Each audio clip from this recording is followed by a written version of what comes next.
Hey everybody, be sure to support our show by checking out our sponsor. Jeff's got a new fun show talking Shakespeare, writing, and a whole lot more called Foolish Wits. He's got the bi-weekly Shattered Worlds Twitch stream, and of course, the War for the Tower. Learn more at awesomepod.squarespace.com, and of course you can check the show notes for links to everything. This is an Unspoiled Network podcast. This is Some Spoiled, a Song of Ice and Fire 2, the co-host Switcheroo, the rereading, Return to Westeros, HBO Spoiler Edition, uncut, uncensored, and too hot for Melisandre. Bringing you the greatest hits from 98. Call in with your request now. In this episode, we are going to be covering chapters 52 and 53, Sansa and Jon, in which Sansa gets her period and freaks out even worse than Carrie did, understandably. Jon, meanwhile, looks like he's a warg. Welcome to Unspoiled.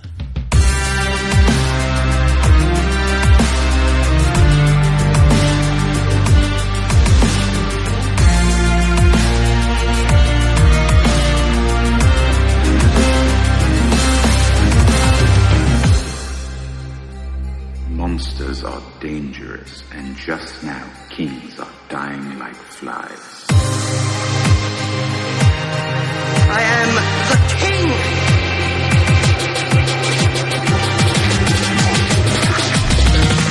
Fuck the king. Welcome to the show, everyone. I am Natasha. I'm Rashawn.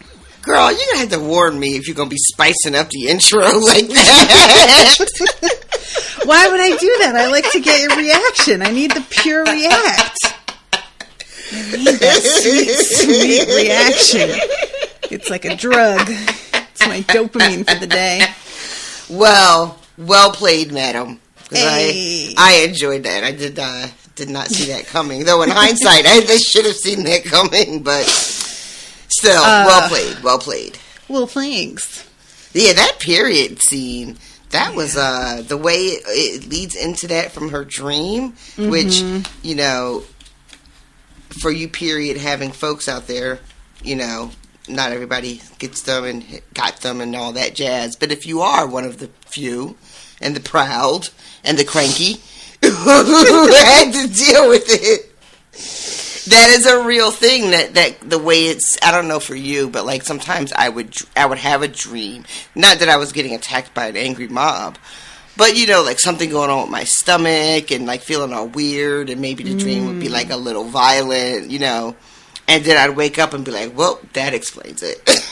I have never had that as far as I can remember. No. Yeah. Yeah, I don't like. It's just a weird. Periods are just very, very different amongst different people. And I also, being on like birth control now, it has changed. So it's like, you know, what the way my period used to be versus how it is now is not the same. And I started my period at 9. Oh my God, you told me that years ago. That's wild young. Yeah, it was really not okay. I don't even know how, like, a 9-year-old to, like, the ability to grasp what's happening with your body. I mean, does it even make sense at that age? My mom saw that I had blood in my underwear and was like, what's going on? And she thought I was being hurt by somebody. Yeah. And 9. I was like, no, that was just happening. And my mom was like, wait, you're getting your period. And I like knew what that was by that point from the books. Right. Right. For some reason never made the connection and was like, I remember her saying you're getting your period. And I just went, no. Get out of here. Yeah. And I think I thought there would be a lot more blood. It was very little. And probably just because my body was like just starting to do the thing, and I was so young that my uterus was like the size of a quarter. But yeah, it was a really unwelcome thing, and I didn't know anybody else who had their period for like years. So that was also, like, I just felt like kind of a freak in that sense. And when you're that small, you can't, like, you know, use anything internally. It's too painful. So you have to use pads, but they're built for women, and they were humongous. So, yeah, it just all sucked. It was the worst. Don't recommend. Yeah, definitely not. That's really young. I mean, when I hear people say they got it at 10 and 11, I'm always like, 11? Yeah. You know, I was fairly... What I think used to be considered average, I think at this point now it might be even considered late. Mm-hmm. Like, I didn't get mine until I was like 13. Yeah. Which used to be like right on the nose for puberty. But nowadays it's like, you know, it's much younger. Who knows why? You know, there's all kinds of crazy theories out there about why that is. It's the milk. It's the cow's milk. Oh my God, the milk. That's what I got told to me, like, by so many different... It was a... Yeah, all right. Maybe. Like, I don't care. Who even cares? You know what they tell black girls? And I don't mean to make it racist, but it was low-key racist. It's the hormones in all that chicken you guys eat. Putting AIDS in the chicken nuggets. That's a metaphor. Anyway. Yeah, I remember reading, like, Are You There, God? It's Me, Margaret. And all of the girls being very concerned about when they were going to get their period because their friends got it already.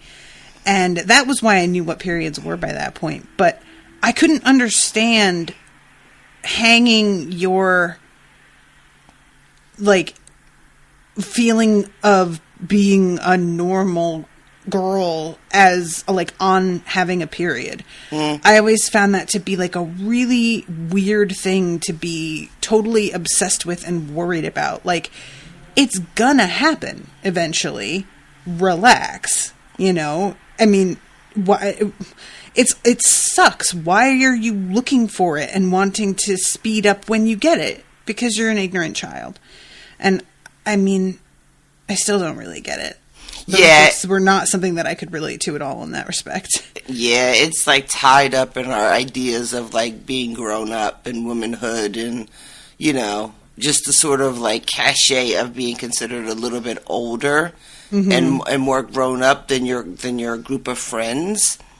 But you're right, it's a weird thing because it's not like the when you think about how we can be sort of obsessive about physical development, you know, who gets their boobs first and all that kind of stuff. At least with that, you can rationalize it by saying, oh, well, it's going to have an impact on how people perceive you because you're physically changed, right? Right. But for your cycle, like, there's nothing else that happens but that. And that's a very, like, quiet, personal thing, you know what I mean? Unless you're like me and you get it, like, in the middle of 8th grade class, I'm prepared. No. But anyway, people did not tune in to hear just about periods. Didn't they? Maybe they did. I don't know what people are doing. Listen, I feel like my brand has been very strong, and continuing to talk about a subject that is uncomfortable, that people kind of wish I would shut up about, is pretty much on brand. It's fine. It's what puts asses in the seats. It's asses in the ear pods. Oh my Guys, God. get your ass out of your ear pods. What are you doing? At some point, not tonight, not now, but we're going to have to talk about Succession too. Oh, you guys! I got her to watch it. Oh, I'm so excited. Show. I tried to watch it today, you guys, while I was working from home. This has been a really hard week for me. I turned it off after 10 minutes because I was already so angry. And I was watching it. I got so mad watching it. I was like, okay, I can't watch this right now. Yup. I got so mad. There was one, Owen and I finished an episode the other night. We're like midway in season 3. And we just finished the episode, and it was the first time I ever just was like, that was really depressing. Because it's too true. It's like, it's a joke for the show, but also it's very much not a joke at all. And I hate our world. I hate it. I don't know how so you guys. much. I don't know how you powered through to midway season 3 that fast. I can binge the fuck out of almost anything. I did the first season. I watched like maybe 6 or 7 episodes, like back to back to back, because I just was in the right headspace. Mm-hmm.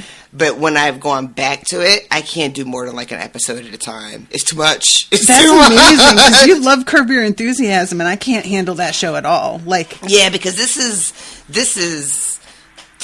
different. It's too real. It's oh, it's too much. It's too much. I was so excited that you got to the business is my fucking. Oh my God. Because honestly, one of the most perfect lines ever written. I love it so much. If I didn't know it, like I said, if I didn't know it was coming, it was like to put her outer at the beginning of Harry Potter. I was about to tap the fuck out. Like I can't. I can't in good conscience watch this show. Not when. Did you get to the Boar on the Floor episode yet? No, okay. I just now. Matter of fact, the one I started today was just season 2, the first episode.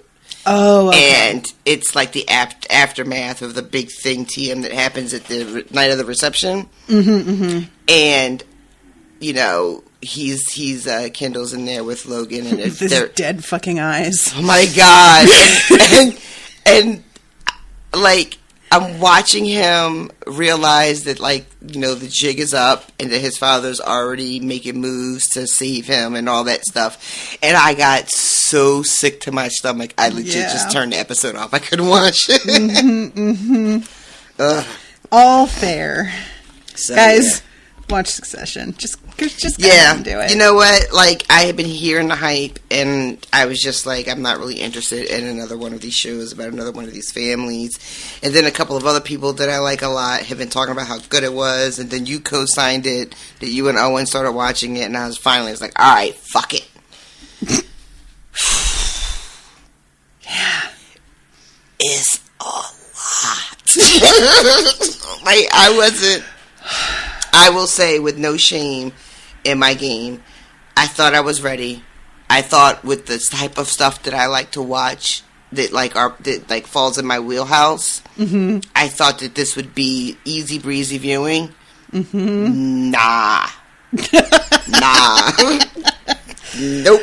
Oh, this is what we watched like on Christmas Day this year. Like him and I like just binged 4 episodes in a row, and then I was like, all right, let's put Die Hard on. I need something to lighten the atmosphere a little bit here. But it is a good show, though. It was a good recommendation. It's a really good show. Performances are crazy good. Oh, so good. You know, it's not a fun show to watch. But it is. But I was about to say, but it's really, really entertaining. And I think that there's a fine line between those two things. That's fair. Yeah. And listen, it's basically made me an eternal fan of whatever the name of the guy is who plays Cousin Greg. Oh my God. Because Greg is the MVP of that show. See, I keep thinking I keep doing the thing where you're searching desperately for because at first Greg feels like, okay, he's the proxy for the audience, right? He's the outsider. Right. He's experiencing all of these fucking banana pancakes people in this family for the first time, just like we are. Mm-hmm. But you know what? You don't want to hitch your star to Cousin Greg's wagon, or however the fuck that expression goes. And I don't want to be a proxy with him. I don't want to be anything with him. Everybody is so good in that show, I swear. All right. This isn't a Succession show, even though I really wish it was in a way. So continuing on with the Sansa, it's funny too that this was the chapter today, because I had just been thinking, I remember the show episode where she gets her period. I wonder when that happens in the book. I couldn't quite recall. Oh, that's funny. And I was thinking that earlier today before listening to the episode, and I was like, okay, there it is. You know, I don't have any memory of this from the show. Oh, no? Not even a little bit. Yeah, this was a pretty good performance for me from, what's her face? Sophie Turner? That's the one. I was about to say Sophie Deschanel. I was mixing some shit together there. That sounds like there should be a third Deschanel sister named Sophie, though. That works for me. But yeah, the absolute fucking panic that she feels in that scene really came across, in my opinion. And the whole, like, lack of thought that goes into her attempt to hide it, and realizing very quickly that, like, not only is that stained, but the mattress is stained. And then, of course, even if I were able to get rid of the mattress, I'm still bleeding. They're still like, it's, but, you know, there's a wonderful moment where she's in the middle of all of this, like, trying to get rid of the evidence and all that shit and all the panic. And then she has a moment where it's been so long that she's bleeding again, and she, like, realizes it, like, while it's happening. And it just sort of, like, that moment is right before the whole, like, thing is you know, done, and, like, people come in and all that stuff, because she's trying to burn everything. Yeah. And granted, the city is surrounded by what appears to be just open flames on every front. They're still going to notice when the fire is coming from inside the fucking castle. Yes. And she is making quite a scene. Yeah, evidently the smoke is so bad that all of her clothing is ruined. They put her in like a sack, and there's like, at least your shoes are still good. Yeah.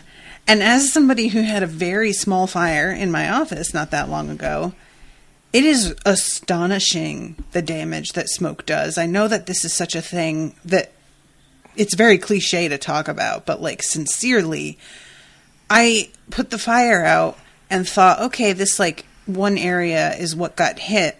We'll repaint over here, and that will fix it. And then the next day, when the sun was up, and I walked in, and I just saw this, like, fine, thin layer of soot on everything. It all smelled really bad because of that melting plastic. And it just is... It happened so quick. It wasn't even that big a fire in here, you guys. So she's trying to burn an entire, like, comforter. Set. Yeah, like, oh, God. Yeah. It is a remarkable scene of, like, desperation and what that can make you. Oh my goodness, are you being serenaded? What is like, genuinely? What is she? What is wrong with the baby? She's acting like she's been abandoned. Are you murdering her? She can hear me in here. She knows I'm here, and she's not even outside my door. She's down in the living room. Oh. So she's not trying to be like, let me in, Mom. No, she's just wandering around the living room going, hey! Maybe she can hear your voice, but she's not sure where to find you. I mean, it might be. She's real stupid. I didn't want to be the one to say. She is, guys, people always will be like, cats are smarter than dogs. Okay. Meet my cat and then try and say that with a straight face. Anyway. Sorry. You were interrupted so rudely. Fuck, I don't even remember what I was saying. But I don't either, I'm sorry. Yeah, just the entire scene is you know, her desperation is so palpable, and we know why. She's fully aware of it too, which is one of the things I like, because you can do a couple of different things with this moment in a young girl's life. You know, it can be scary if they're not well prepped, which is kind of like what Cersei is like, low key making it like, I thought Helen would have prepared you better. We know, right? But Sansa knows right away that this means it's time to marry and fuck and have kids for Joffrey. Yeah. And I have no interest in doing any of those three things. So I can't let this I can't let word of this get out. And I know it doesn't work. I know that this plan of hers is full of holes and there's no way she can get away with it. And yet I was rooting for her. Yeah. Yep. But alas, you know, her handmaidens come in and you know, it goes the way it goes. But the beginning of the chapter is her outside with what's her little friend's name? Fucking Dantos. Her little friend. That's Dantos. his name. fucking Dantos. Dantos, comma, fucking. Yeah, this dude is drunk. And did you listen to the audiobook? No. I read after work. He does a really good drunk voice, I gotta say, for Dantos. It is convincing. And just, made it feel a lot more like, okay, I get the like vibe of this conversation a little bit better somehow, actually hearing it. But he is essentially gossiping. And just throwing a lot of shit at the wall, like he says something about how Moon Boy is a spy, which and maybe has been for years. Yeah, and we've got like potential Moon Boy as a spy over here, and then we've got what's the name of the guy, Patchface, the one that is extremely unnerving, that hangs around Stannis' daughter. Yeah. The one that people are like, he came back from being almost drowned. Real weird. And he sings about how, like, under the sea, the snow floats up. I know. Oh. And I'm like, between him and Moon Boy, the alleged spy, these fucking jesters are not to be trusted. And they make me extremely nervous, and I feel unsafe. I will say the one thing that he says that I really appreciated is he says, I hear things now as a fool that I never ever heard when I was a knight. They talk they talk as though I'm not standing there. Yeah. And how can I say this? You don't want to take these jesters like seriously because what they are, and then like with Dantos, he's drunk, and Patchface, I don't know what's going on with that. There's some residual damage from the almost drowning, but all these different reasons why you don't really want to take their word that they are reporting back accurately, that their interpretation is makes sense. Right. But that quick line about how they talk about things like he's not even standing here, I was like, oh, you know what? I bet that's true. That's 100% true. I'm sure it is. But it's wild to me. Like, how are you not paranoid in this climate, everybody? Exactly. And then I got really mad because I was like, well, if you weren't so fucking drunk, you might be useful. Because they probably are saying all kinds of shit in front of you. Which is essentially what Sansa says. He's like, well, you have me. And she's like, yeah, what fucking good have you done me? Yeah, and so he's going on and on in this chapter about, because she's like, look, we need to go now. Now is the time to go. When the city is in, turmoil and there's so much going on, we could probably slip right out. And he says to her in response, well, you could probably get out of the castle, but you're not going to be able to get out of the city because all the gates are guarded. And they're going back and forth. And he is telling her about this friend. They have a friend. And when the friend gets back in time, the friend has promised, there'll be a ship to take us to safety. This is like the kind of friend that tells you that they'll be able to get you into this club for a discount because I'm going to get you on the list. I'm going to put you on the list. They keep assuring you and you fucking fall for it every time, even though they have never come through for you once.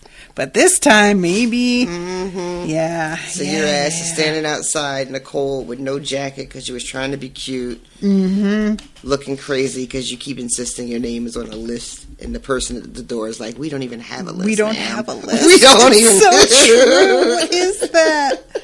Oh, it makes me so mad just thinking about that.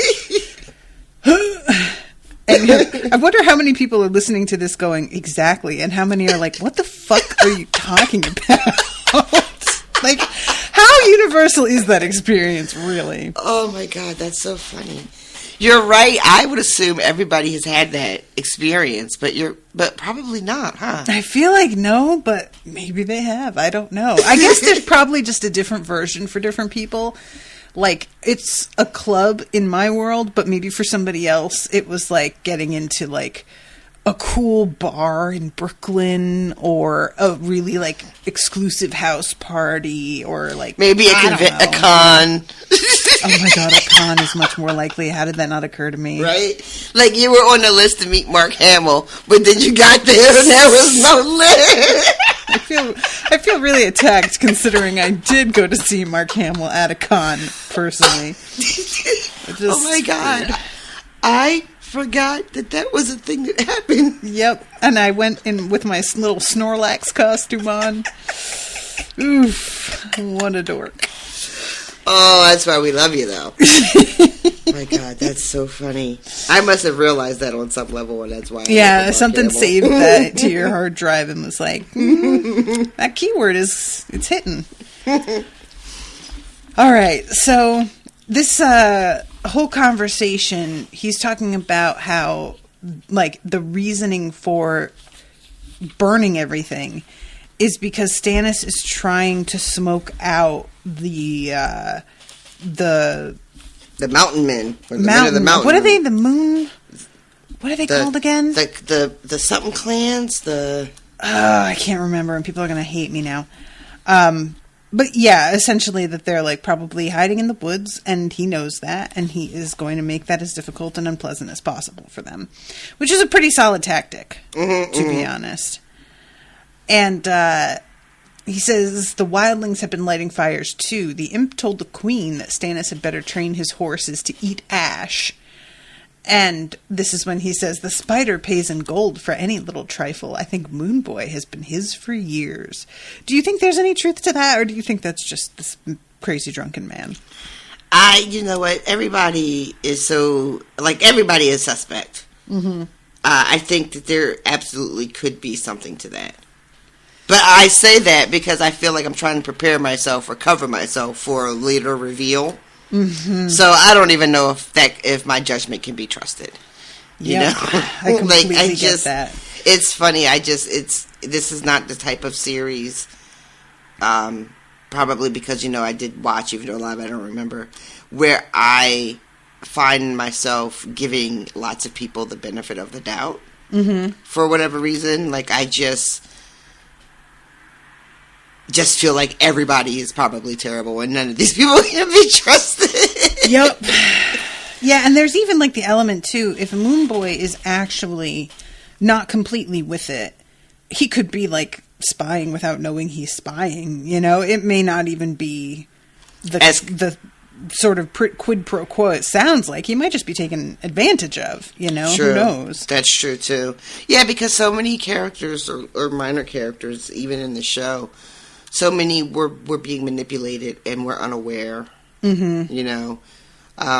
because that is just the level of sort of scumbaggery that was existing in this world, And you have all of these different players, whether it's Varys or Tyrion or a host of other people on other camps.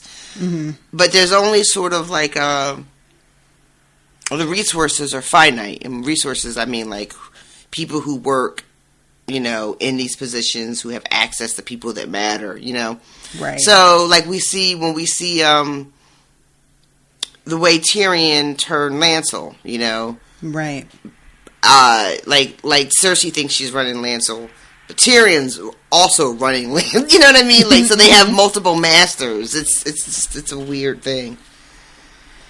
Yeah, and this is when he says something about how it's rumored that, like, Stannis is going to want to burn the Great Sept, to which Sansa's like, good, burn that shit. And when he's like, the gods will hear you, be careful, she's like, the gods don't hear shit. I've been praying, they do nothing. The gods aren't listening, give it up. He says, in response, they're listening, they sent me to you, didn't they? So, who wants to tell him? She just looks at the camera.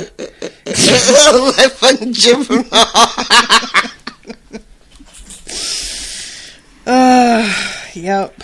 Yeah, and this is when she's like, yeah, but what good have you done? And he starts talking to his friend, a certain man. It's a good friend to him and a good friend to her and all that stuff. And the one thing he does say after he talks about how they can get out of the castle but not out of the city, she kind of concedes that to be true. And, and she starts talking to us about how the Blackwater Rush was so empty and that really the only thing happening there were the warships just going up and down. Right, yeah. And she, does she tell us or he tells us? Somebody says something about how many men Stannis has. She says that he's going to have a lot more men than Joffrey, and Dantos is like, yeah, that does not matter. It's just, like, there's a river in the way, and he doesn't have enough ships. He's going to have to, like, go back and forth. It doesn't look good. Yeah, she's like, he has ships, more than Joffrey. Mm-hmm. And then he starts telling her about the time it'll take for them to all get there from Storm's End. And then he's like, maybe a strong storm will come. The storm is you. You suck. Get out of here. Tiresome. I also like, too, when he's, like, grateful that Joffrey hasn't, like, took him out of knighthood so that he doesn't have to fight. Mm-hmm, and he's like, maybe I should go thank him. And she's like, oh, yeah, good way to get him to make you back into a fucking knight. And he's, like, laughs and is like, you're probably right, actually. Pretty good. She is not playing when she says that either. Because this is towards the end of their conversation, and she's pretty much over him at this point. He does this thing here, which I don't know if I missed every other time they've been together, but he asked for a kiss. This is the first time I think that's happened. Okay, and kind of like lurches a little bit toward. It's a swayed, but I pictured it as a lurch. And it says she dodged the wet, groping lips, and I'm just like, ugh. I think a lot of women know what it's like to be on the receiving end of a much older, drunken man acting like he would not be... He wouldn't act this way had he not been drinking. Do we all have the same story? Mm-hmm. It's really a problem. Yep. And you men folk... Get your shit together. Might want to look into that. Mm-hmm. Start talking to each other about that shit. Because we shouldn't all have the same fucking story. It's true. And then the thing that she does, because she can't, like, she doesn't want to completely lose an ally, even though he's terrible. She can't even tell him to, like, get the fuck away from her with that bullshit. Yeah. She has to do, like, the kind of, like, dodge and, like, land I'll play along a little bit. You know? Like, land a kiss on the other cheek or some shit so as to save face or not hurt his feelings or all that other kind of shit. Yeah, and then she goes back to the castle from there. But doesn't want to go in her room. Yeah, let's see. I'm trying to find the spot. Oh, right. This is a moment she's thinking a lot about how much she is crying lately. Mm-hmm. Feeling really emotional. Mm-hmm. And it's funny looking back at this now that we know this is the chapter in which she gets her period. Mm-hmm, mm-hmm. I feel like I was definitely willing to put that down to you're going through trauma, sweetie. But probably also her hormones are completely out of whack. Because I know good and goddamn well that when I have my period coming, I will cry at nothing. It is amazing in a way to watch it happen. Yeah, I agree. I think this is definitely related to the fact that her period's coming. As a side note, the fact that Martin included this, I'm curious. How can so like normally, I'd feel a way about a man about doing a guy this. Being like, yeah. You know, she's all weepy because her period's coming, you know? Just kind of like on GP, I'd be ready to, you know, have a problem with it. Mm-hmm. But it tracks. And I don't think that there's anything necessarily wrong about him including this. And it just makes it feel, when we get the reveal that, you know, her period has started, I like the way you look back on it. You're like, oh, okay, yeah, that makes sense. And also she keeps experiencing, like, pains in her belly. and that is definitely, cramps starting and everything. But if you haven't had your period, you don't recognize that for what it is. I mean, even when you have had your period, I've had times where I'm just like, oh, my stomach's upset. And then I'm like, nope, I definitely was about to get my period. How did I not know that? It's been years of me getting my period. I should be able to tell by now. Yeah. But sometimes I'm not really tuned in, The thing that makes her lose her balance is a sharp stomach pain. Mm-hmm. That's enough that she doubles over a little bit. Yeah. And again, for folks, who don't have firsthand experience, it is a pain that is, I always found difficult to really articulate. Mm-hmm. Yeah. And for me anyway, it was a very, there was not much mistaking it. My pains were very, clear. There wasn't a lot of wiggle room about what it could be and all that kind of stuff. It was a very specific pain I would get. It was pretty intense. But imagine not knowing that that's what was causing that pain. Yeah, so, and she's what? How long has it been now? I think she's 12. I think. I might be wrong about that. Time in this book can be difficult. Yeah. These books. But still young. Still a little girl. Yeah, definitely. And who has not had the benefit of her own mother or her septa, who's been taking care of her and preparing her for the world her whole life. Both of those women have not been anywhere around for her. Maybe we don't even know how much of a talk she got. Yeah, definitely. I'm sure, there was people thought that they had more time, to go over this stuff with her. Who knew, that this is what was going to happen to their family. Yeah. So she has walked up past her bedroom to some kind of, some kind of tower, overlook or something. Let's see. And the roof was dark and thick with shadows, yet from here she could see everything. She feels kind of smothered in her room and trapped, so she goes out somewhere that she can see the sky. But yeah, it's unclear to me. It's just the roof above her room, I guess. It just says that she went back to the stairs and she climbed. But, so this pain happens and she kind of doubles over and is about to maybe lose her balance. And someone grabs her.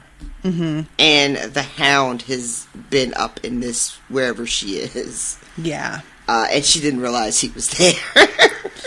Which, how startling was that? I mean, there's nobody that I would want, to be startled by less than this fucking guy, too. Fucking Connor jumping out of the freezer. Oh my God, guys.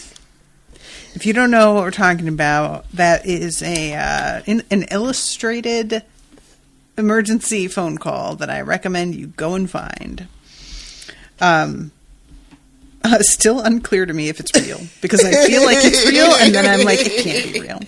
I just, it's just a hide and seek 911 call, I guess, is maybe the best way to find it. But it's worth the effort. Oh, God.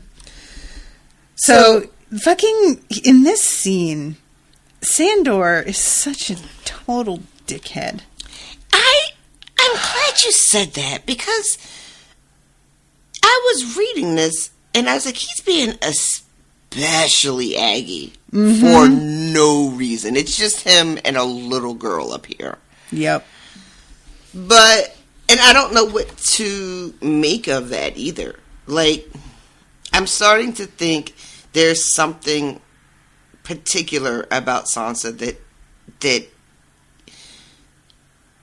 brings this out in him, that irritates him to this degree. And the irritation, of course, is, I think we all know, he's saved her a couple of times now, Yeah. So I don't mean that he hates her, but it's something that just fucking gets in his craw with her, and he just is so over it. It's almost like I can't even take him seriously. Yeah, it feels like he's just trying so hard to be the opposite of what she's expecting of him or wishing he was. Like, he's just trying to throw it in her face that, oh, you want this? I'm going to be the exact opposite of that. I'm going to love killing people and talk about how much I love killing people. I'm going to talk about how your dad's body twitched and he did a little dance after his head was cut off. Yeah, just purposely. Like, he's trolling her. What is your deal? Yeah, it is like trolling. That is exactly right. And it's like, there's a what point where he's like, oh, you still can't look at my face, huh? Mm-hmm. And she is, I don't know, it's like everything that she represents to him, he hates. Yeah. But he can't bring himself to actually just hate this little girl as a person. And he feels like it's very conflicted for him. Mm-hmm. Like he hasn't worked out his shit exactly. Yeah, that's what it feels like to me. He does not have any emotional maturity. Him and his therapist need to work on that. His therapist is his sword. That's what he calls it. This is my therapist. I was actually going to say his horse.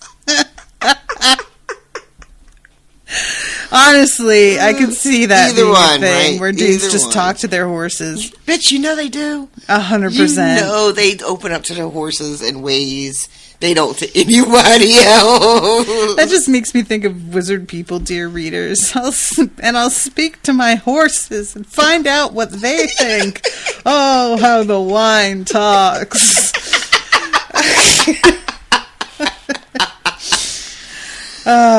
Anyway, but yeah, this bit, okay, so I'm going to tell you something, and it's not like a spoiler in any way, because it's just not, but it is something that I find really, like, creepy. There is a significant portion of the readership who, they ship Sansa and Sandor. You told me that. And this scene, this gets, like, brought up as, like, a connection between the two of them. This one and another one gets, like, illustrated in an almost sort of romantic way. What's romantic about this interaction? This one is less so. But it's just, for me, just so deeply wrong. And I don't know, maybe that's part of the appeal, you know? I know how that's a thing. But I can't, like, I think it's kind of meant to be that you talking about, something about her just sticks in his craw. People interpret that as she represents a part of him that he wishes he could get back.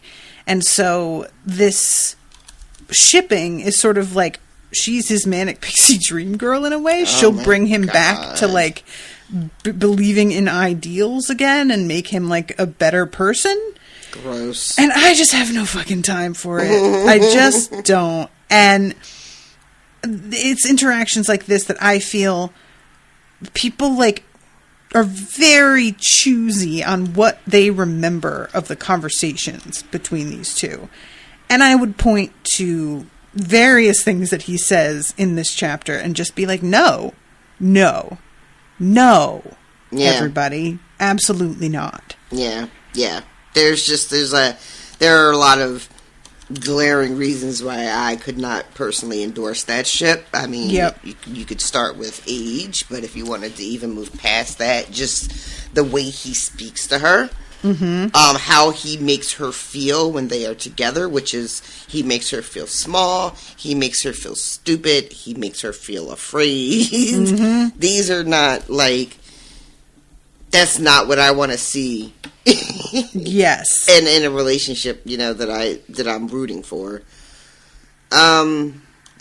She thanks him because he says something like, because everything with him has got to be like a fucking Mm. So when he says, you know, you can't look at me, he follows it up with, but you were glad to see me when I was saving your life. Bitch, I asked you to save my life. First of all, do you think she's forgotten? Did that happen? Did you have to remind her of that? So she is embarrassed now and is like, oh, I meant to thank you right away. You were really brave. I'm sorry I didn't come and tell you right away. And he turns that against her. Oh, you don't need to be brave as a dog chasing away rats. You know what? All right, fine. Fuck you. I'm not grateful. I take it back. Jump off a bridge. What do you fucking want from her, dude? Ugh. Yeah. So she asked him in a moment of just being like, this has been a long night. And you're not the first asshole I've been talking to. So she just says to him, does it give you joy to scare people? And it's got too real. Because he replies, it gives me joy to kill people. Listen. Killing is the sweetest thing there is. Oh, God. Get out of here, Sandor. This is a guy who would definitely have that, there are two wolves inside you, but unfortunately would be able to, back it up, and it would make it even worse. I could see him, if he were alive in the modern day, being part of, some, really shady biker gang. Enjoying all the violence with that,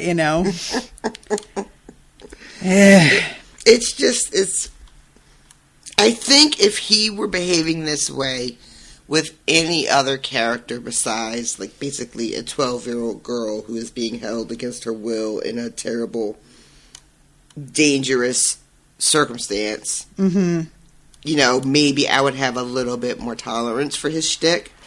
But the fact that it really only shows itself, that's the other thing, too, about him. And this might be more. We get moments with him, with Sansa, more than pretty much anybody else. When he shows up in other POVs, it's, if he even does, it's usually somebody giving him Joffrey giving him an order. Maybe Tyrion will make some comment about how the Hound was there standing there like the dog he is. You know what I mean? Right. But these real, what does he have to say about things? What does he think about the tales of the knights and all that shit? That keeps coming up in just the Sansa chapters. And I don't know if that is just a result of the device of telling the story this way, or if I'm supposed to think that, that there is something about her in particular that makes him just talk more than he does to practically anybody else about anything else. You know what I mean? I don't really get to see him in enough other circumstances. Yeah, and there was a lot of commentary about the other conversation they have where she says something about how you're no true knight, and he's just there are no true knights, get the fuck out of here. A lot of people were saying oh, he's trying to save her the pain that he experienced, thinking that people were noble and good and there were folks out there who had altruistic intentions, and then realizing that no, life is mostly full of cowards and cruel people and those who do not stand up to them. And so he's trying to sort of, in his twisted way, prepare her for that. And I bought that to a point in that scene. But in this one, it does not feel like that's what's going on. It just feels like he's enjoying trying to shock her and being really edgy. Yeah. I kept expecting a line to tell me that he was up in this, wherever they were, roof or wherever, quietly drinking. And, maybe he was just a little drunk when she ran into him. But we don't really get that. So, yeah.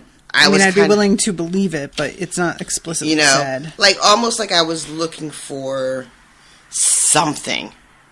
You know what I mean? To explain his behavior. To explain his behavior. To maybe even give him a little bit of a pass. Because, again, my feelings about this character are really influenced a lot from what happened on the show. I don't know if what they did with his character on the show is what they do with him in the book. But he has a certain amount of goodwill in my mind, right? Based on the turn the show took with him in Arya. So I come to him wanting him to be that guy, but I am not getting that guy just yet. Yeah, and I know he was very rough on the show. He was never like soft and cuddly. That's not my point. But this sort of pleasure he seems to be taking in hurting her, with his words, just as, I don't know. It's almost. You know what I'm sort of wondering. Returning to the theory about him like trying to keep her from being disappointed in what people actually turn out to be. I wonder if he's trying to counteract the image that she has in her head of him saving her and him maybe actually being noble after all. You know what? That's the thing, though. I really like that idea. That he doesn't have any interest in her ever looking at him with any kind of like puppy dog eyes or in awe of him or or anything like that. He doesn't ever want that. So he wants to make sure that every time she looks at him, it is in disgust, because he seems to be much more comfortable with that relationship with people. Yeah. But I forgot what my other point was going to be. Oh, the thing about people believing that what he's trying to do is disavow her of the notion of like good and evil and knights being stand-up people that you can count on to save the day and all that stuff. That is something that that's something that fans have kind of decided is what his motivation was. I think so, yeah. Like, he talks about when he first meets her about like the toy of a knight or something, and how he wanted to be a knight so bad. And then his brother burns his face, and his brother's like this cruel monster, and he gets made into a knight, and it just is completely disillusioning as to what it means to be a knight at all. And that it just continues in life as he watches the way that things really work. And so she comes in starry-eyed, and he's like, oh, I recognize this look. And she needs to be told how shit really is before she gets taken advantage of completely. And he's almost trying to save her. And maybe this is, he's like, I saved her life, and now she sees me as the knight in shining armor, and we can't be having that. Right. So I'm going to just tell her how much I love fucking killing people. Maybe? Yeah, I guess my questions to that, and I don't expect you to necessarily have the answers to this, but is why the fixation on her? Like, and this is he just, are we to believe that he is just out here making sure that nobody thinks knights? I know he could, and I'm asking this and like not being like smart about it, but like truly asking.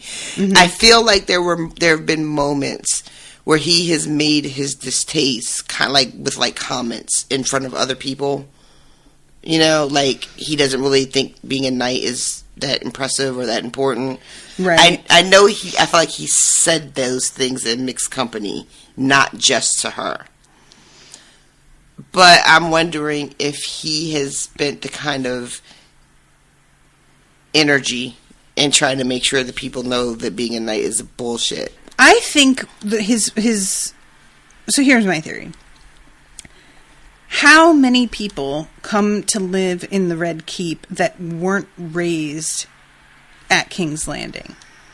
How many people would he encounter that don't already have a certain level of cynicism because they have seen shit going down in person and have lived in a very corrupt city with the royal family who is a complete dysfunctional mess? Sansa is coming here from this, like, a place that is genuinely doing its best. Like, the North in general is seen as a sort of like bastion of honor, and whether or not that's particularly true of the North as a whole, it certainly was for Eddard Stark. So maybe it's that she in particular seems to believe that things are a certain way, and it's more obvious with her how sort of, you know. Right. I guess I don't know. The other answer to my question would be, she is, if there were other people, you know, and unfortunately there's just no way for me to, like, to know, but, like, you know, like, who comes to stay in King's Landing and whenever, you know, from other, like, highborn houses and all that other jazz. But she's special in the sense that there's no one there looking out for her best interest. So he probably has more access to her in a weird way. You know what I mean? Like there's not a mother who she's always like hiding behind her skirts. You know what I mean? Yeah, that's true. You know, there's just, it's just kind of her, and no one is like protecting her and monitoring her every movement, other than to make sure she doesn't like run away. You know what I mean? Right. Like she's just kind of there on her own. And unfortunately, can't discount the fact that she's unusually pretty. And there's that. That's just always going to be a factor. That's true. That's true. So this chapter, that there's a lot of that. And then finally, oh my god, he talks about, like, when he's talking about her dad's body twitching, it's just so unnecessary. So unnecessary. I did not remember that he was, like, that graphic about it, and what the fuck? Why? Yeah. I do love, though, he's, like, talking about how, I have a sword and I don't have to fear anybody, and she's like, yeah, sure, but your brother, though. And she doesn't say it. Oh, yeah. But I was like, good for you, Sansa, for even thinking it. Appreciate you. Yeah. Only cowards fight with fire, he says. So, finally, he just tells her to go away. He's tired of her. Go away. And she runs back to her room, has the same nightmare about being stuck in the crowd, and how she's calling for, you know, everyone to come and save her. You know, her brothers, Sir Loras, you know, Sir Dantos even. And no one comes, and then she dreams that they stab her in the belly. And when she wakes up, that's when she realizes that her period has started, and goes about trying to burn the bedclothes, her nightgown, scrubbing her body, and until a bunch of people come in and, like, it takes like 3 people to, like, separate her from all the shit she's trying to burn. I forgot about that. And they get her. Hold me back. And she says that it was as if her own body had betrayed her to Joffrey, unfurling a banner of Lannister crimson for all the world to see. Yeah. So, yeah, they clean her up. They put her in some unflattering outfit and send her. The only things they can find. It's fucking. What is it? It's like getting put in your gym shorts. You bleed through your jeans, and they send you to your locker in the gymnasium and have you put on a pair of gym shorts. That don't even fit. This shit says it's a green wool shift that was almost her size. Like, it's a whole castle of finery. They couldn't, but you know what? It's fine. It's fine. You can wear the community shorts.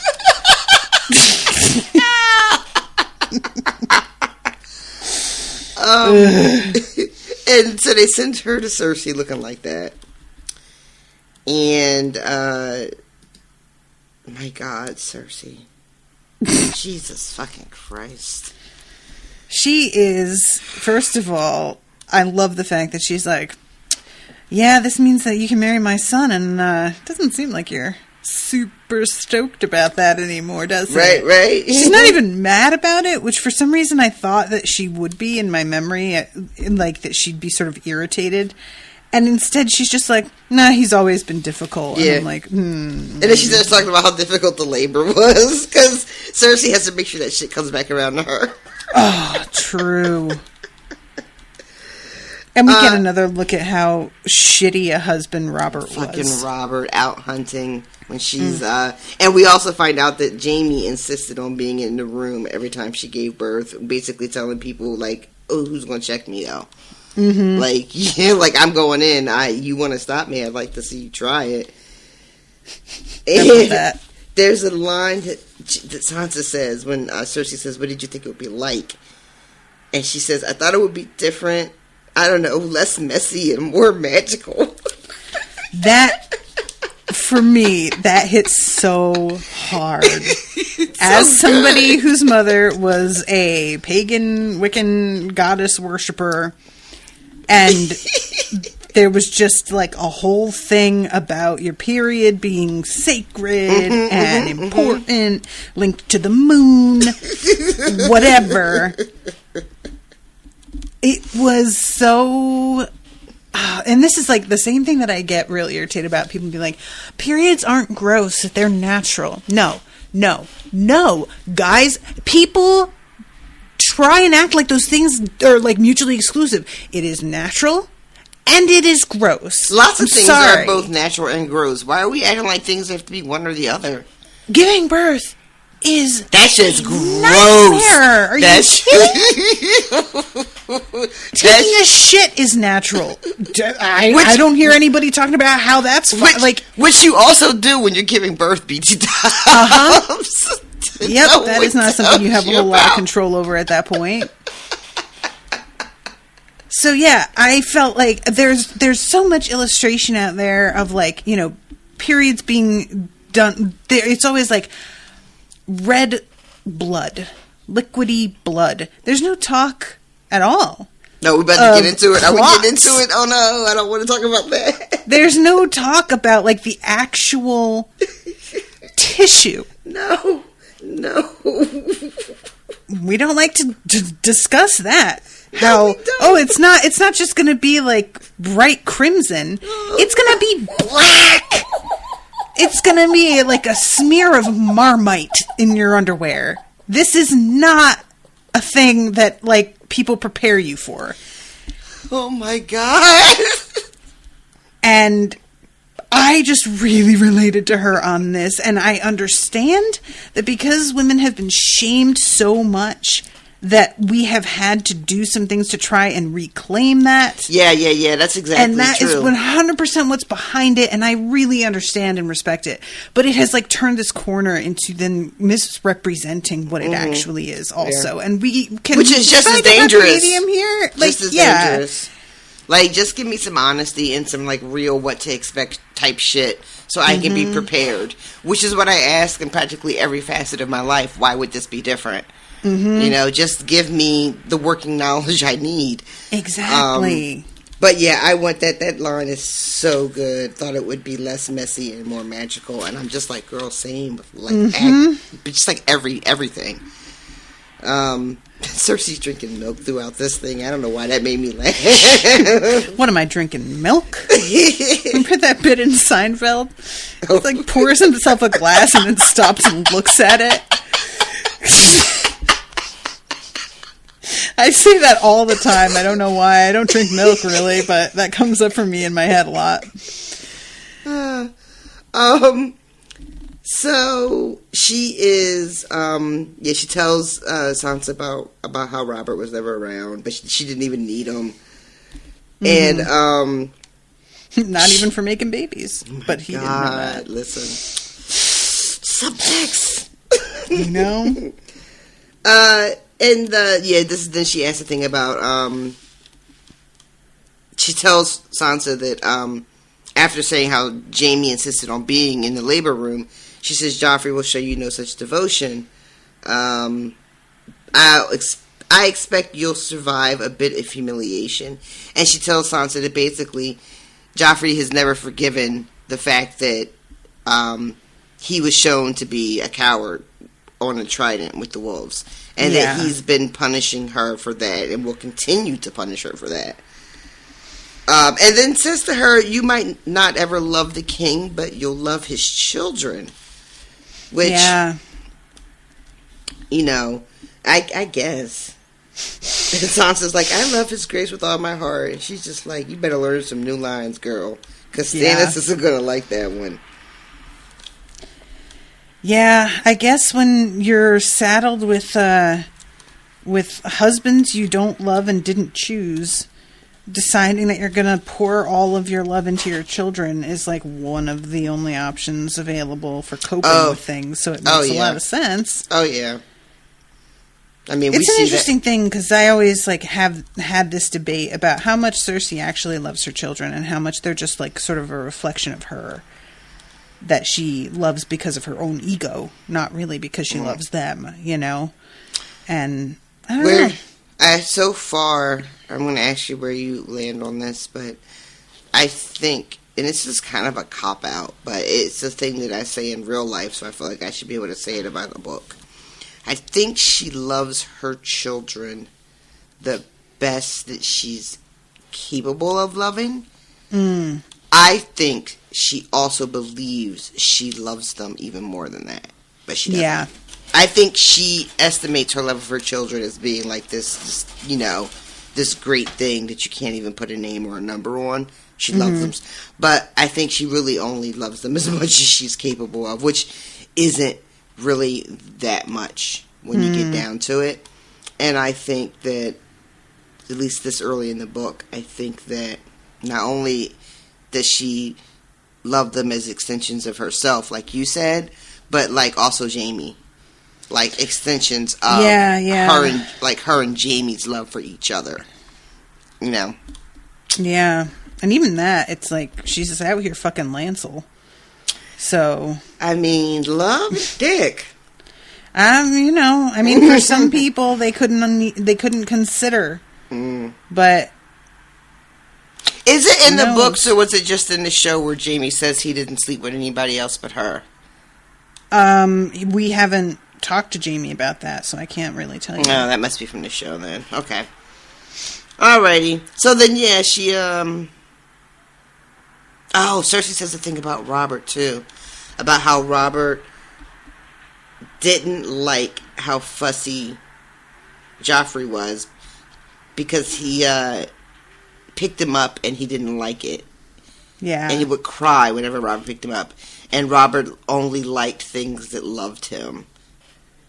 And that was his big disease, that he wanted to be loved. And she says Tyrion has the same disease. And she asks Sansa, you know, do you want to be loved? And she says, everyone wants to be loved. And then Cersei calls her stupid. I mean, it is a little stupid after she just said, like, she called it a disease, for then Sansa to be like, well, doesn't everybody want that? Well, apparently not. Did you listen to anything that she just said in front of your face? What's your deal? But yeah, she says that it's a poison. A sweet poison. Yeah. And then we go into Jon's chapter. So, I want to say something right out of the gate here about Jon's chapter. And that is how much I appreciate that Corin Halfhand is immediately like, oh, that shit was real that you saw in your dream. So why don't you tell me everything about it? Because that definitely is happening. So refreshing. Can I just... How many times has something like this happened in any number of stories that we watch or read where the people are just like, oh, get out of here with that nonsense? Yeah. You know what I mean? Yep. And how frustrating it is that you can't just take a second to even let the person tell their story. Never mind, like, believe it. I also like, too, that this Corin Halfhand guy, man, he's got it together. Yeah. Because he's a smart cookie. He, the whole thing about the reveal about Jon letting Ygritte go. Or, oh, my God, yeah. Right? And he's just like, Jon is like, but I disobeyed a command. He's like, I didn't command you to kill her. I said, do what you think is right. Do what needs to be done. Do what needs to be done, yeah. It's just, is he going to die soon? Because he's so good. He's gonna die soon. I feel like we could just take that soundbite and just use that for like the next couple of years. Is he gonna die soon? Because he's great. Oh, he's gonna die soon. And that'll just be a song of ice and fire, unspoiled. The energy. The ennui. Song of ice and fire. The impermanence of good people. You and me. You, me, we. Ennui.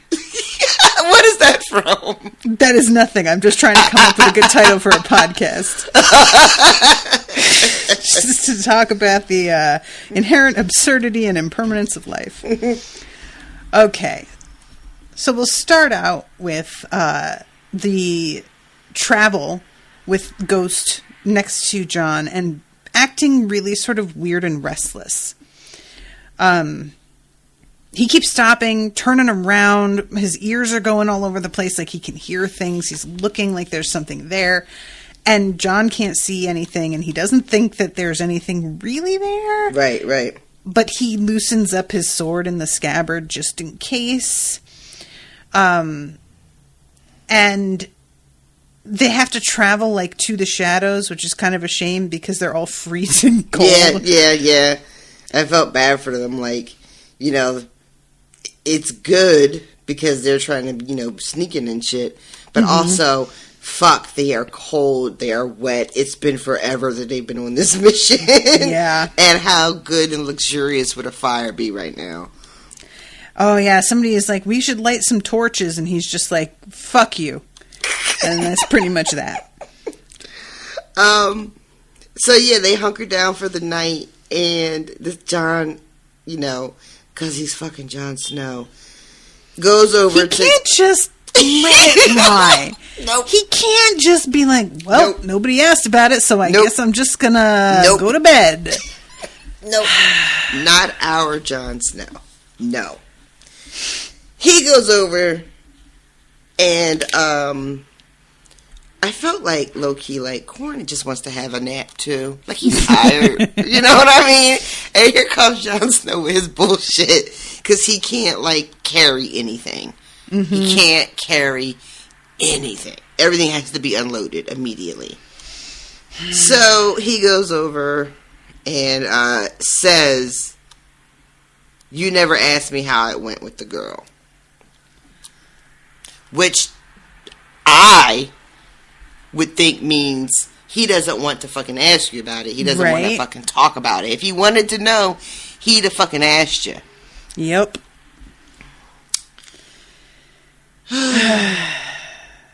So he says this, and Corin doesn't even go, all right, well then what happened? His response first is just, I'm not a lord. He's like, that's how he keeps addressing him. And then Jon, sort of takes a different tack as well, and is like, she told me that Mance would take me.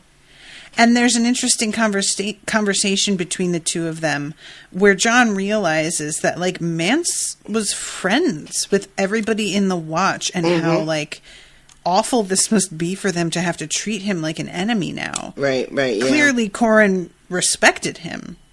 It literally says, we knew him and he was the best of us. And then the worst as well. Only fools like Thorin Smallwood despise the wildlings. They're as brave as we are, but they have no discipline.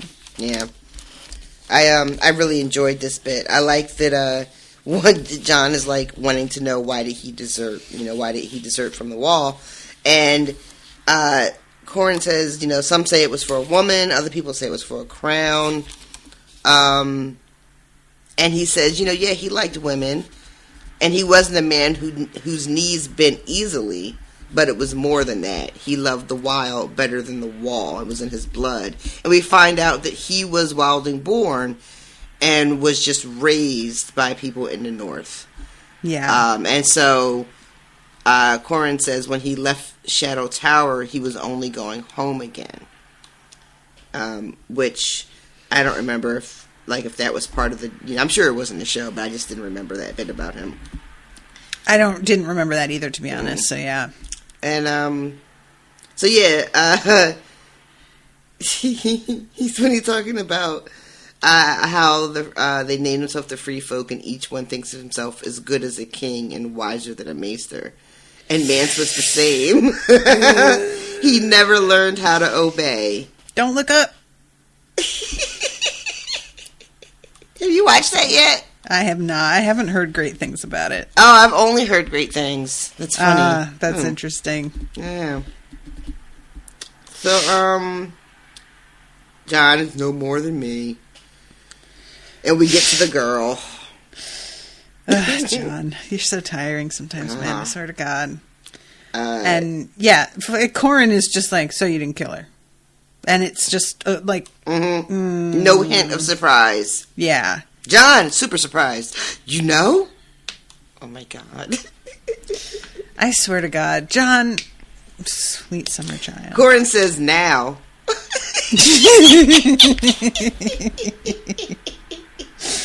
And basically, Jon is like, there wasn't anything evil about her. And Corin is like, well, there wasn't anything inherently evil about the other guys that we killed. And Jon was like, yeah, but we weren't just standing in front of unarmed men deciding to, like, it was us or them in this moment. This wasn't the same.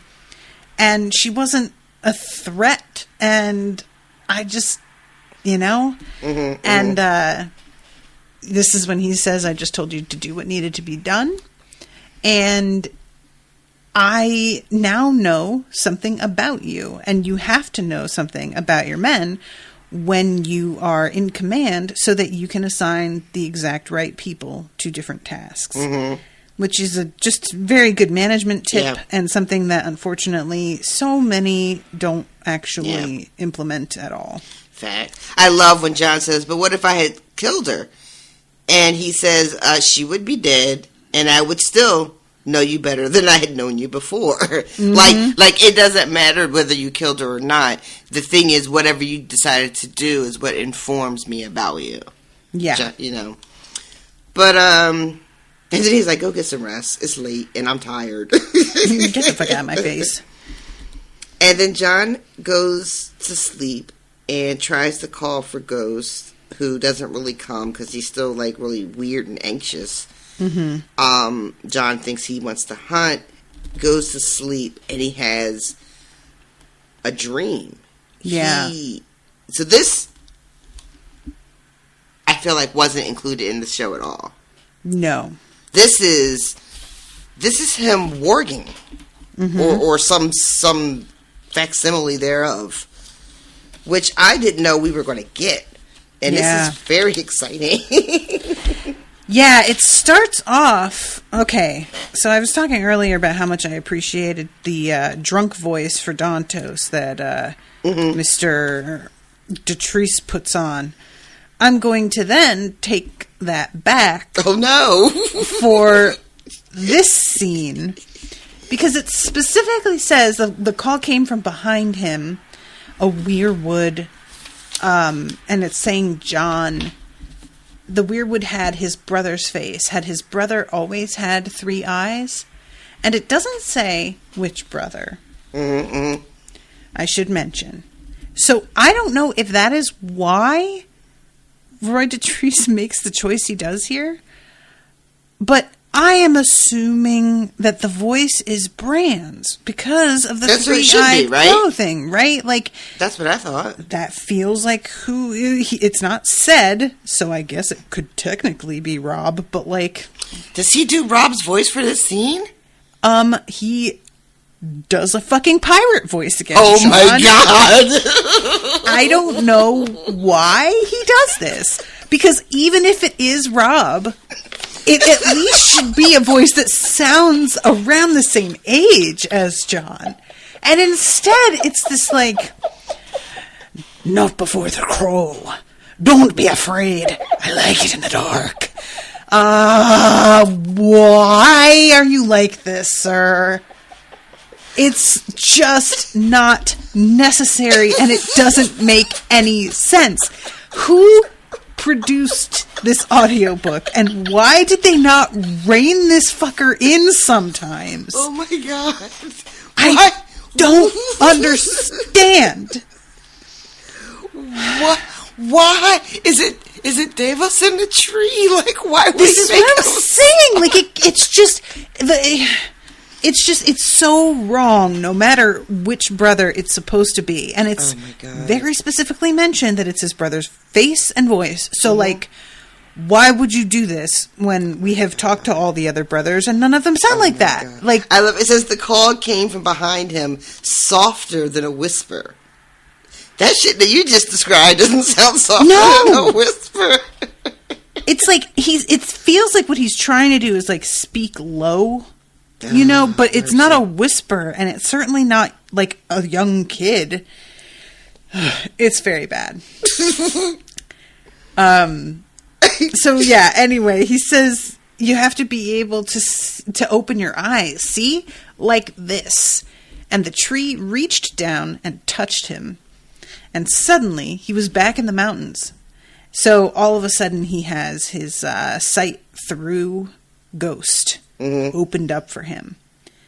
Which, it definitely feels like that was a little bit easier for him than it was for Bran. Yeah. Which, I don't feel like is entirely fair, but life's not fair, so there you are. I like to think that it's easier for Jon here because he has Bran to lead him through it, and Bran didn't have a Bran. Bran only had that raggedy ass 3-eyed crow that was very cryptic and not super helpful. But yeah, so he opens up his third eye or whatever, and he is now back in the mountains, and he realizes where he is, and he can see well into basically like the army of the free folk. Mm-hmm. You know, he can see all of Mance's people, and it's a lot of people. It's huge amount. So many more people than they were thinking. And there is what does he see? There's like, I'm trying to see. He describes all the different people. He says this is not an army. It's more than a town. This is a whole people come together. Yeah. I like that. That's what we need. Real talk. We need a whole people come together. George tried. George almost got us there. Yeah, almost got it. In George we trust. Unbuttered Jorts. Meanwhile, Gene is sitting there like, Jorts? Really? That's the one? Guys, I'm out here wiping his ass for him. Right. Let me be I've been here this whole time. Who do you think's been licking that butter off him? Christ. But yeah, so there's just this huge host of people, and he can see across this lake, and what is it? It says he thinks it's dirt moving, but it's not. It is a nose. It's a mammoth. Yeah, some kind. That's what it ends up being, right? He can't figure out what it is, though. Like, he doesn't really have the words for it. Which, like, if you've never seen anything like an elephant before, an elephant is a fucking bizarre animal. And that's like a regular elephant. Never mind one that's covered in fur and everything. I mean, yeah. There are so many different animals that I'm like, what did people think the first time they saw this absolute The first nut time job? anybody saw a giraffe, what do you think? You know? Like somebody explain, like, what? What? You want to know the one I always think of? Ostrich. Like a giant bird, and that shit can run legs longer than yours, like, and so angry in the face. So they mean. all look so mad all the time, and they're really, really mean and aggressive. Yeah. Just like combining like the worst elements of all of the different birds, plus like the speed of a cat. Let's make it like an angry bird, but fast like a cheetah. Let's give it long legs so it can kick the fuck out of you if it so desires. Wild. Eyelashes longer than yours, too. So they just have something to be jealous of. Yeah. So it's just I don't know what we're even doing. Like none of us. But this mammoth also has something riding it, and all he could say is his shape was wrong. Too thick in the leg and hips to be a man. Just body shaming left and right out here, John. All right. And then there's a little bit of a weird like scramble, and John starts to shout "Ghost." Mm-hmm. There is a bird that attacks, and there's a scream. And then next thing you know, the guys are waking John up because he's making way too much noise and they're supposed to be hiding. Mm-hmm. And he tells them that he was Ghost in his dream. And like you said, there's one guy, Squire, is just like, I thought it was a pretty woman that I'm dreaming about. Yeah, and later on, he's like, "Oh, dreams can come true. I hope so." Everybody's like, "Can you? We're not interested, buddy. Go jerk off. Get out of our face." But then, yeah, like you said earlier, Corin comes up and is like a frozen river. And then the other guy, Stone Snake, is like, yeah, the milk water flows from a great lake. And before you know it, everybody is like listening to this story and taking it seriously. Yeah. Yeah. And even John is kind of like, are they really like wanting to hear? Okay, I'll tell you everything. And somebody, once he's done telling the story, Corin says a wolf dream at the start of it, and then after Eben says skin changer. Does he mean the eagle? John wondered, or me? And it should be mentioned too, like you said, this isn't in the show, and John sustains an injury from an eagle to his eyes as a person. But here we have Ghost being injured. He winds up coming across Ghost, who tries to put on a brave face and be like, no, I'm fine. But he has clearly gotten his face raked up by some claws, and they have to administer some first aids and whatnot. Yeah. So I don't remember if that's just like replacing, if John's injury in the show is simply just replacing what happened to Snow altogether, or if there's something else that I'm like not remembering, but regardless, I just thought that it was kind of a bummer that Ghost gets injured here. I don't love that. Yeah, I mean, I assumed he's going to be okay to get him like patched up, but it's a little, because they don't know where he is initially. After John tells, about his dream, and they're starting to like, I guess compare notes. Somebody says, it's probably Corin, but it might have been Eben. Somebody is like, the cold winds are rising, Mormont feared as much. Benjen Stark felt it as well. Dead men walk, the trees have eyes again. Why should we act like wargs and giants aren't like a thing that's also coming back? And so they sit back out, and Ghost still hasn't come back. And then finally, I think when John is going to sleep, he hears him, or yeah, right before that, they're about to make camp, and John is beginning to panic a little bit, and is sort of like, where the fuck is he? And then Squire Dahlbridge is like, Corin, look. And there is an eagle chilling on a cliff watching them. And Eben is like, I'm going to shoot a motherfucker. And I think the Squire stops him and is just like, dude, it's way too far away. You're not going to hit it. Yeah. And you're just going to waste right. an arrow. And You're he's right. like, I don't like him watching us. And he's like, I don't either. But also, you're not going to be able to stop him. So give it up. And I had forgotten that, that is pretty much solid evidence that what John dreamed was real, beside just the fact that eventually Ghost shows up injured. Right, and it's just right after this, Because Jon is like watching the whole thing with the eagle and all that, and is getting just like, what the fuck, where are you? But he can't just start calling and whistling because, again, like stealth. Yeah. You know? And then I think it's right in this moment where he just kind of catches out the corner of his eye something sort of stirring, and goes to investigate, and that's where they find Ghost, who is in pretty bad shape. Yeah. Even though he's got some ego about it. Struggling to get to his feet. He's just like, I'm fine, shut up. Yeah, it's right after somebody says, how bad? Then the ghost is like, oh, it's not bad, it's not bad, I'm alright, and so they know that, like, this is it. We gotta go back. And Corin is like, yeah, no, we're going back. The eagles have sharper eyes. They saw us. It's done. We have to go. We gotta go fast. I think he says we have to run. Yeah, now we run.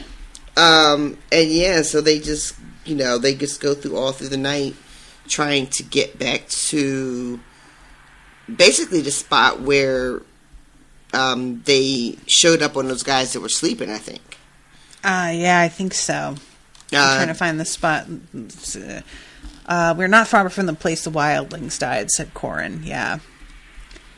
And he says, from there, one man could hold 100.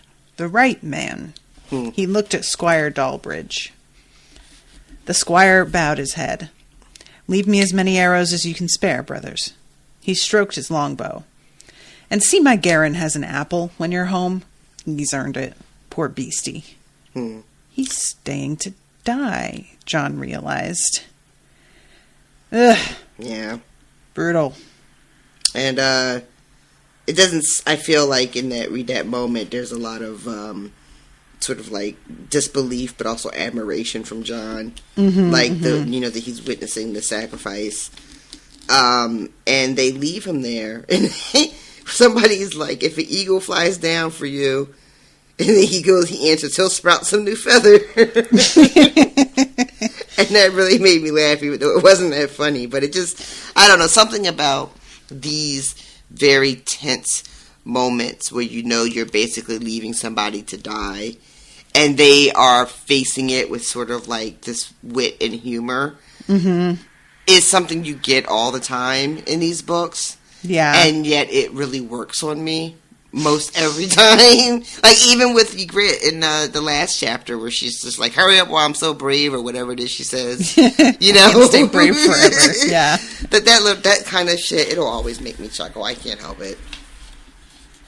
I think I appreciate that the sort of using humor, in these moments where you just kind of want to break down and cry, because that's how I just choose to live my life.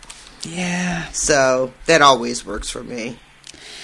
I always wonder, that's mostly how I choose to live my life. But if I knew I was about to die, would I be able to, maintain that sort of, oh, no. laissez-faire?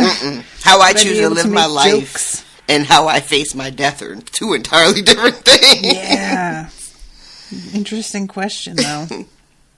I'd like to be like, one last funny line as I light my cigarette and face, oncoming doom. I feel like it goes a different way. Oh, man. I wish that I could see. There's another podcast I listened to where they were talking about, the ways that they expect to die. And one of them said, what do you think your last words are going to be? And the other guy says, wait.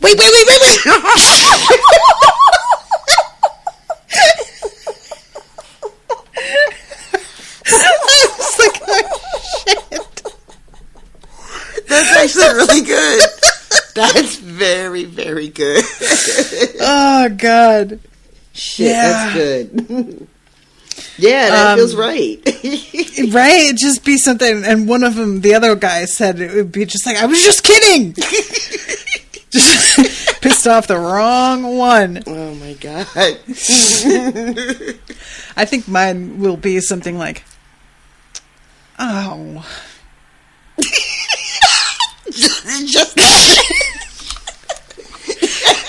just a moment of like, I can't really. Oh, you just sound fine. annoyed and disgusted.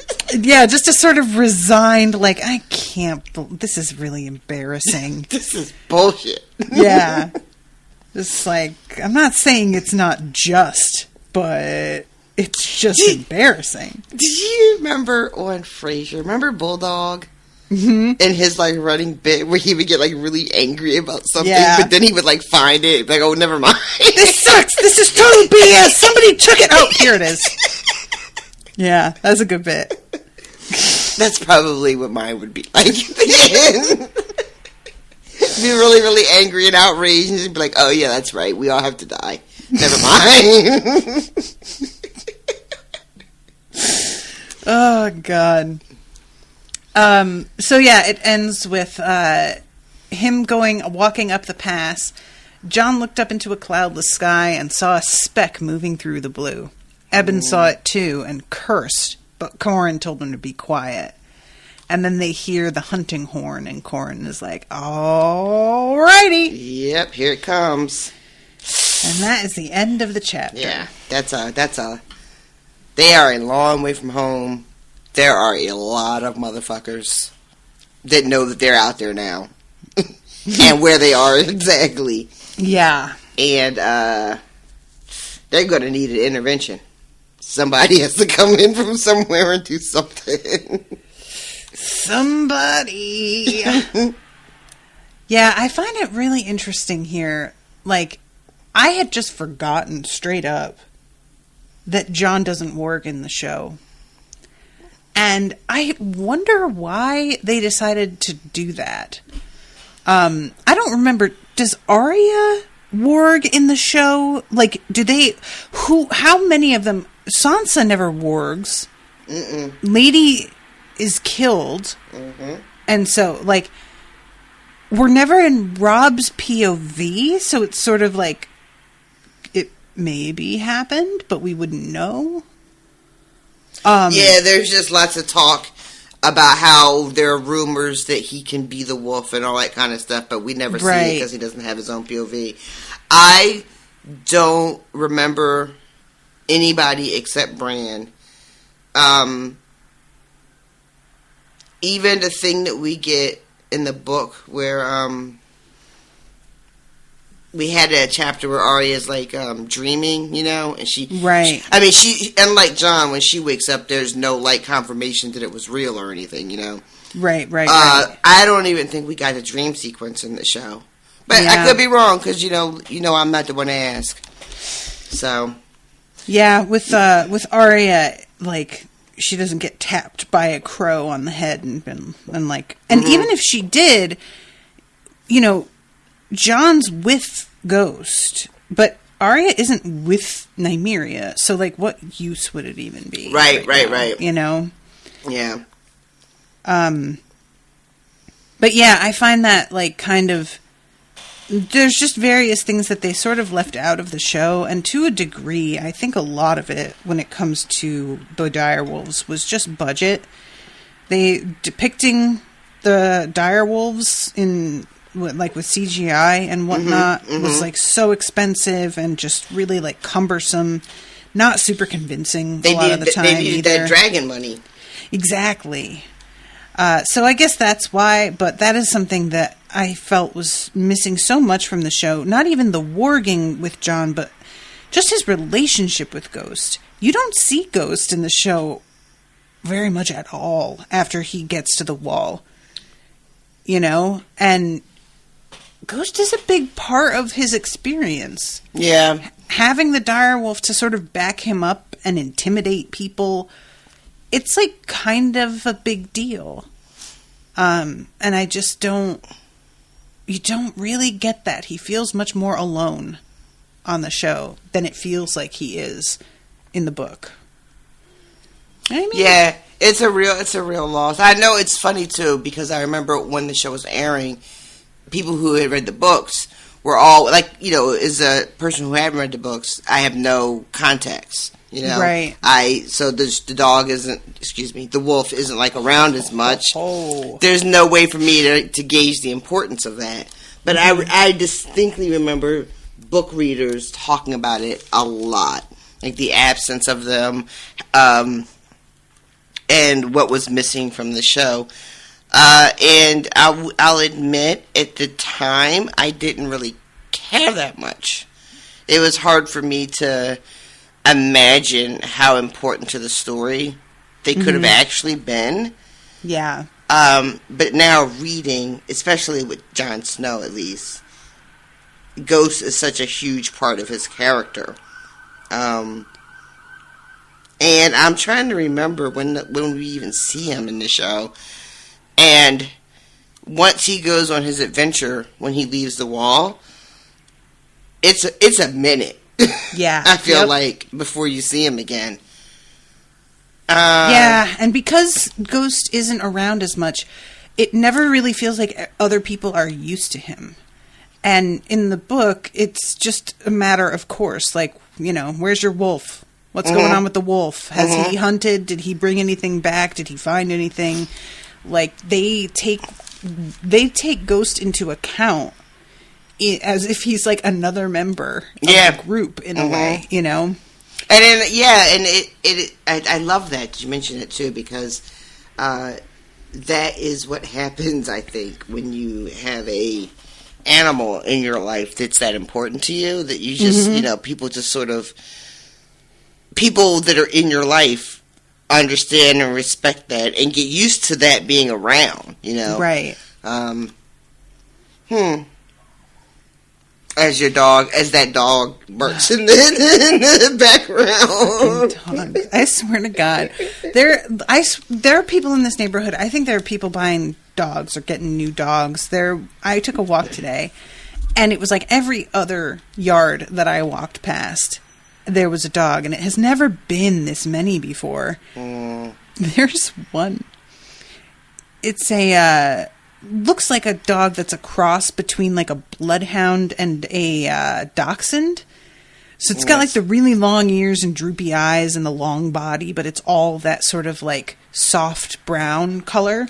And that dog's been around for a bit. Doesn't bark too much. It's just kind of chill. And they got a puppy, a dachshund puppy, the exact same color, so it just looks like a piece broke off of that dog and like just became a puppy, and it chases after him as he runs from one side of the fence barking to the other, and it gets right underfoot so that the big dog just literally like tramples it as he turns around to run to the other side. And they just do that the entire time that I'm walking past. It's run to this end, run to that end, run to this end, run to that end, and the little one's going, yeah, I'm coming, as he gets like trampled, and then I'm coming to the other. I cannot get over this tiny little dog that's the exact same color. It's so weird, and it really feels like the dog never used to bark until this baby showed up, and it feels like he's posturing. He's showing off. Like, he wasn't like this before. And now he's trying to be like, I'm going to show you how to be the dog. And I'm like, calm down. Maybe he's like, I didn't ask for this fucking dog to be here. Maybe. He wants the whole neighborhood to know this was against his wishes. They didn't run this by me. I really enjoy the way that the baby will just stop and stare at me like, yeah, you better keep walking. There's like a sort of aggressiveness, but not backed up at all by that dog. That's my favorite pairing. Otherwise, all these dogs can kick rocks. They are just so loud. I could only adopt a dog that I was told beforehand didn't bark almost ever. I can't take it. Can't do it. They have that barkless dog. What's that? They have that barkless dog. Do they? Like a particular breed that doesn't bark? Mm-hmm. Oh, I didn't know about that. I think it's an African dog. I forget what it's called. And I'm not saying that a dog can never bark, but I just, there are some dogs that just never shut the fuck up. It's true.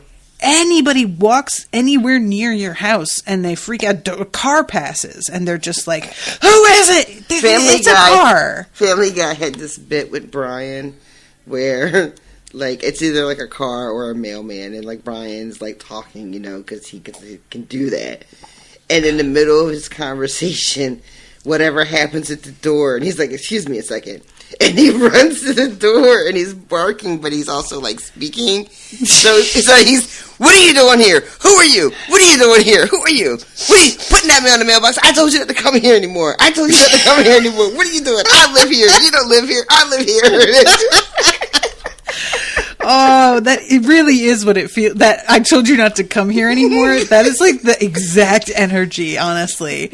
Because I take a walk every morning, and like sometimes I take 2 a day, and there's like this mild, I'm offended like, quality. Did we just do this? Yeah, it's almost like they start barking because they hear the footsteps, and then they see me, and they're like, "It's just you?" Well, I started barking, so I kind of, like, I have to, but why are you here again? I didn't want to do this. I'm wasting my time. You're wasting your time. Like, I need you to know that this is your fault. You brought this on yourself. Can't do it, man. I'm skinny cats. But then I say that, and I had my cat yowling for no reason in the living room earlier, so it's not like she doesn't make her own noise. You really can't win. Anyway, all right. I just want to say hi to Joseph Meeks, who became a patron this week. Thank you, Joseph. Welcome. Hope that you are enjoying being a patron and all of that content. And just Happy New Year to everybody. By the time this episode comes out, we'll be like about half a week into 2022. And I've been re-listening to Harry Potter. I told you that. Today was the first episode we recorded in 2016. And it is you and I saying how terrible 2015 was and how confident we were that 2016 was going to be a better year. It's so tragic, you guys. We were so sure. We had no idea. We really didn't. I swear to God. Hearing that, like, holy fuck, I couldn't believe what I was listening to. Did I tell you that I was like asking my mom about my my chart and when things are meant to get better? And I basically have like another year and change of garbage. Oh, God. According to her. It was not like I could tell the way she was talking. She didn't want to be telling me the truth, but she had she felt obligated morally to do that, but she didn't want to answer my question. God damn. Yeah, and I was just like, cool. And she was like, well, the alignment of planets on the day of your wedding is perfect. It's ideal, and the fact that you didn't pick that day because of that means it's even more effective. And I was like, yeah. And then she just sort of was like, and then after that, you're gonna have this one really good day. I feel like the glasses that they make for New Year's, you know how they were like 2000 up to 2009, you had the 2 circles in the middle, and it made very good glasses. And then they kept making the glasses, even though they like didn't really work. Do they still anymore. Make those glasses? How do you make them with like a 2 in the middle? They literally, I saw a picture. They literally just punched a hole in the middle of the 2. That's what they did. And I felt like, you know what? That really sums up our attitude right now. That's what we deserve. We're just kind of like, we just got to get through it. Whatever we have to do, just punch a fucking hole right through the middle. I don't care. Do whatever. We just have to get to the other side. Shut up. It just feels like there's this sort of desperation and a seemliness that we used to have that we've lost. And now we are unseemly and don't have the energy to give a shit about it anymore. So maybe that's just me, but there it is. My niece posted this meme. It just says something like New Year's Eve's look a real living roomish.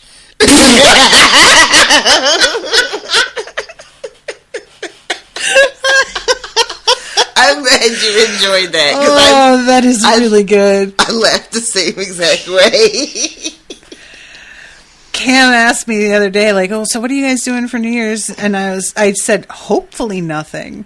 I know. And I asked Owen, I was like, "What do you want to do for New Year's?" And he was like, "I don't know." Like, and I said, "Do you want to do nothing?" And he was like, "I mean, not nothing. Like, I would like some snacks." I was like, all right, yeah, that's a fair compromise. Snacks. I feel like snacks are implied, though. I also think that. You never have to make a special mention for snacks in this house. Yeah. All right, well, if you don't have anything else. I don't. Thank you guys again. If you'd like to become a patron, go to patreon.com/unspoiled. Rashawn and I are going to be picking back up on Unsober in January, and I will let you know what the topics are going to be for that. Also, Rashawn and I are going to have to really solidify some of our plans for our new holiday that we have invented. So if you're going to be up in the Discord, you can see what we come up with. And also we need to just settle on a name. And I'm a big fan of like portmanteaus, so I feel like we'll get a few different words together and chop them up and just put them in an order. So if you have suggestions, go ahead and hit that. And otherwise, guys, we will see you next week with a new chapter, 2 new chapters. And until then, toodaloo, motherfuckers. Bye, guys. Joffrey, Cersei, Walder Frey, Meryn Jon, Tywin Lannister.